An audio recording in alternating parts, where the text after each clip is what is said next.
She's still staring at me, hungry for the marrow of the bone I've been gnawing for days now. I'm not a monster. I don't want her to die. But this is all I have, and if I share it, I'm the one who's going to starve to death. I walk over to the entrance of the cave, my mind distracted from my hunger for a brief moment. I think of my son, my beautiful son. He had my dark hair and his mother's light skin. I'll never forget the moment when he drew his last breath in my arms. It was as if he had gone to sleep, peacefully, never to wake up again. I could at least find comfort in the thought that he wouldn't suffer anymore. While I'm dwelling on my thoughts, I feel a heavy blow to the back of the head, which makes me fall to the ground. I curl into a ball with my hands covering where I was hit, trying to ease the pain. She hits me again, this time striking my fingers and scraping some of the skin from them. When she goes for the next blow, I manage to grab her forearm and take away the rock that she had in her hand. "Give it to me," she screams as she lunges at me, scratching my face and leaving 4 traces of blood on my cheek.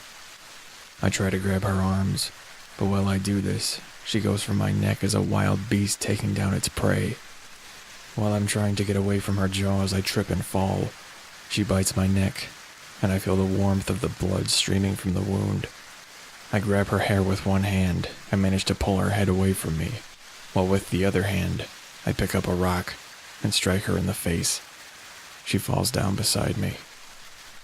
Not wanting to give her time to fight back, I find a larger stone, one that I need to lift with both hands. I smash her face, again and again.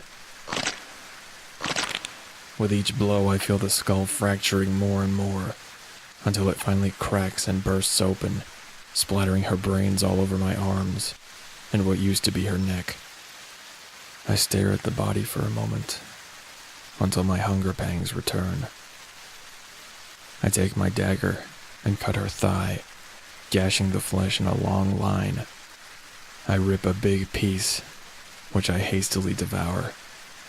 I've grown accustomed to the raw taste, and it doesn't bother me anymore. While I savor my meal, I notice the water slowly flooding the cave.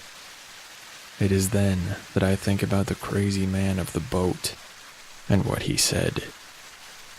God will destroy mankind because of its sins. He will send a deluge to wipe out all those who do not repent. I didn't think mankind was so evil as he said. What happened today has made me change my mind, though. After all, I just killed my wife while fighting for the bones of my son.